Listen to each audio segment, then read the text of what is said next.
সবাইকে স্বাগত জানাচ্ছি নতুন একটি রেসিপি দেখার জন্য। আজকে আপনাদের সাথে শেয়ার করব শুধুমাত্র 1 কাপ গুঁড়ো দুধ দিয়ে মিষ্টি তৈরির রেসিপি। এই মিষ্টি তৈরি করতে বেকিং পাউডার, ময়দা, সুজি, ডিম কোনো কিছুই লাগবে না। খুব সহজ রেসিপিতে আজকের এই মিষ্টি তৈরি করে আপনাদেরকে দেখাবো। আশা করি প্রথম থেকে শেষ পর্যন্ত ভিডিওটি দেখবেন। রেসিপিটি আপনাদের কাছে অবশ্যই ভালো লাগবে। চলুন দেখে নিই পুরো প্রস্তুত প্রণালী। আমি প্রথমে একটা মিক্সিং বলে ফুল ক্রিম গুঁড়া দুধ নিয়ে নিচ্ছি 1 কাপ মেজারমেন্ট কাপে। অবশ্যই ফুল ক্রিম গুঁড়া দুধ নিতে হবে এখানে। তারপর নিয়ে নিচ্ছি এখানে 1 টেবিল চামচ ঘি। ঘিয়ের পরিবর্তে অনেকে জিজ্ঞেস করেন তেল দিতে পারবেন কিনা। হ্যাঁ, তেল দিতে পারবেন, কিন্তু তেল দিলে ভালো একটা ফ্লেভার আসবে না, এটুকুই আর কি। ঘিটাকে ভালো করে গুঁড়ো দুধের সাথে মিশিয়ে নিচ্ছি। অবশ্যই ঘিটাকে ভালো করে গুঁড়ো দুধের সাথে মিশিয়ে নিতে হবে। আজকে যেহেতু আমরা ডিম ছাড়া এই মিষ্টি তৈরি করব, তার জন্য আমি রুম টেম্পারেচারে থাকা লিকুইড দুধ নিয়েছি। আধা কাপ দুধ নিয়েছি এখানে। পুরো দুধটা এখানে লাগবে না, অল্প অল্প দুধ দিব আর একটা খামির তৈরি করে নিব। এই খামিরটা কিন্তু অনেক বেশি শক্ত হওয়া যাবে না, নরম একটা খামির হবে আর কি। তো এইভাবে অল্প অল্প দুধ দিয়ে আমি খামিরটা তৈরি করে নিয়েছি।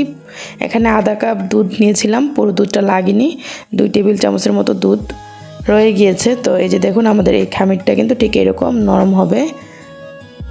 আর এই খামিরটাকে রেস্টে রাখার কোনো দরকার নেই, আমরা সরাসরি চলে যাব মিষ্টি তৈরি করতে। তো এখান থেকে আমি অল্প অল্প ঢু নিচ্ছি এবং অল্প অল্প খামির নিচ্ছি আর মিষ্টিগুলো তৈরি করে নিচ্ছি। মিষ্টি তৈরি করা তো অনেক বেশি সহজ, আমরা সবাই জানি। তারপরে সুবিধার জন্য দেখিয়ে দিচ্ছি। গোল গোল করে হাতের তালুতে নিয়ে মিষ্টিগুলো তৈরি করে নিব। ঠিক একইভাবে সবগুলো মিষ্টি আমি তৈরি করে নিচ্ছি। আর এখানে 10টি মিষ্টি হয়েছে 1 কাপ গুঁড়ো দুধে। তবে ছোট বড় সাইজ সাইজের উপর নির্ভর করবে কয়টা মিষ্টি হবে। আমি মাঝারি সাইজের তৈরি করেছি, 10টি হয়েছে। ছোট করলে আরও বেশি হবে। এই যে দেখুন, আমাদের এখানে সবগুলো মিষ্টি তৈরি করা হয়ে গিয়েছে। এখন চলে যাব ভাজার জন্য। চুলায় একটা প্যানে আমি আগে থেকে তেল গরম করে নিয়েছি। আর তেলটা কুসুম গরম হবে, আঙ্গুল ডুবালে সহ্য হয়ে এরকম গরম, এর চেয়ে বেশি গরম হওয়া যাবে না। এখন আমি মিষ্টিগুলো দিয়ে দিচ্ছি আর চুলার আঁচটা মিডিয়াম থেকে কম রেখে মিষ্টিগুলোকে ভেজে নিচ্ছি। অপেক্ষা করছি 2 থেকে 3 মিনিট। একদম বেশি কড়া গরম তেলের মধ্যে যদি মিষ্টি দেওয়া হয়, অনেক সময় দেখা যায় খুলে যায় বা মিষ্টিগুলো সুন্দরভাবে ভাজা হয় না। এই জন্য কুসুম গরম তেলে এইভাবে মিষ্টিগুলো দিবেন। তারপর চুলার আঁচটা কমিয়ে রেখে উল্টিয়ে পাল্টিয়ে মিষ্টিগুলোকে বাদামি কালার করে ভেজে নিতে হবে, বা আপনাদের পছন্দের মতো কালার করে ভেজে নিলেই হবে। এই যে দেখুন, উল্টিয়ে পাল্টিয়ে খুব সুন্দর একটা কালার চলে এসেছে। আমাদের এখানে কিন্তু মিষ্টিগুলো ভাজা হয়ে গিয়েছে। আমার এখানে সময় লেগেছে প্রায় 8 মিনিটের মতো। 7 থেকে 8 মিনিটেই কিন্তু এই মিষ্টিগুলো ভাজা হয়ে যাবে। তারপর একটা স্ট্রেনার দিয়ে আমি মিষ্টিগুলোকে তুলে নিচ্ছি, তেলটা ভালো করে ছেঁকে। তো মিষ্টিগুলোকে তুলে নিয়ে এখন আমরা একটা শিরা তৈরি করব। শিরা তৈরি করার জন্য আমি এখানে অন্য একটা হাঁড়িতে নিয়ে নিচ্ছি চিনি। আমি এখানে 1.5 কাপ চিনি নিয়ে নিব। আর এই চিনির পরিমাণটা আমি এখানে 1.5 কাপ নিয়েছি। তারপর পানি নিচ্ছি এখানে 4 কাপ। এই শিরাটা কিন্তু একদম ঘন হবে না, পাতলা একটা শিরা হবে। তো আমি এখানে 4 কাপ পানি দিয়ে দিলাম। তারপর 3টি এলাচ দিয়ে দিচ্ছি সুন্দর একটা ফ্লেভারের জন্য। চুলাটা আমি একদম ফুল আঁচে রেখে অপেক্ষা করছি ফুটে আসা পর্যন্ত। কিছুক্ষণ পর যখন ফুটে এসেছে, আমি এভাবে জাল করে নিয়েছি শিরাটাকে প্রায় 5 থেকে 7 মিনিট। শিরাটাকে অবশ্যই 5 থেকে 7 মিনিট জাল করে নিতে হবে। আর এই শিরাটা কিন্তু ঘন হওয়া যাবে না।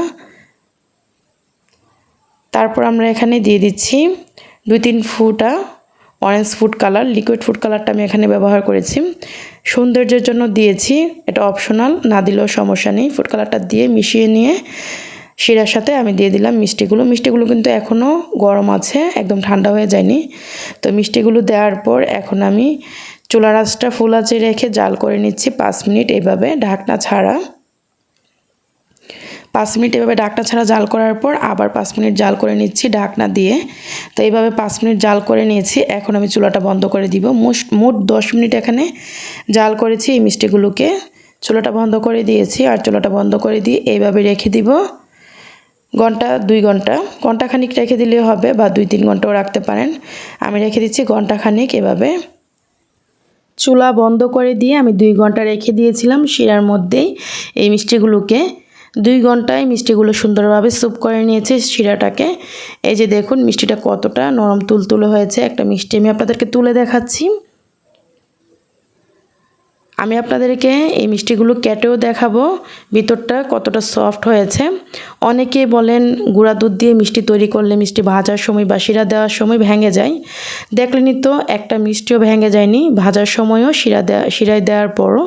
আপনারা এই রেসিপিতে বাসায় গুঁড়া দুধ দিয়ে মিষ্টি তৈরি করে দেখবেন, একটা মিষ্টিও ভাঙবে না। আশা করি আপনারা এই রেসিপিটি বাসায় ট্রাই করে ব্যর্থ হবেন না।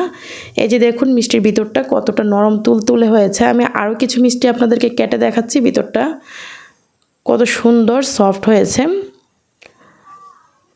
আশা করি রেসিপিটি আপনাদের কাছে সহজ এবং ভালো লেগেছে। আমার আজকের এই গুঁড়া দুধের মিষ্টি তৈরি রেসিপিটি যদি আপনাদের কাছে ভালো লাগে, লাইক কমেন্ট শেয়ার দিতে ভুলবেন না। রেসিপিটি দেখার জন্য আপনাদের সবাইকে অসংখ্য ধন্যবাদ। সবাই ভালো থাকবেন, আমার জন্য দোয়া করবেন। আল্লাহ হাফেজ।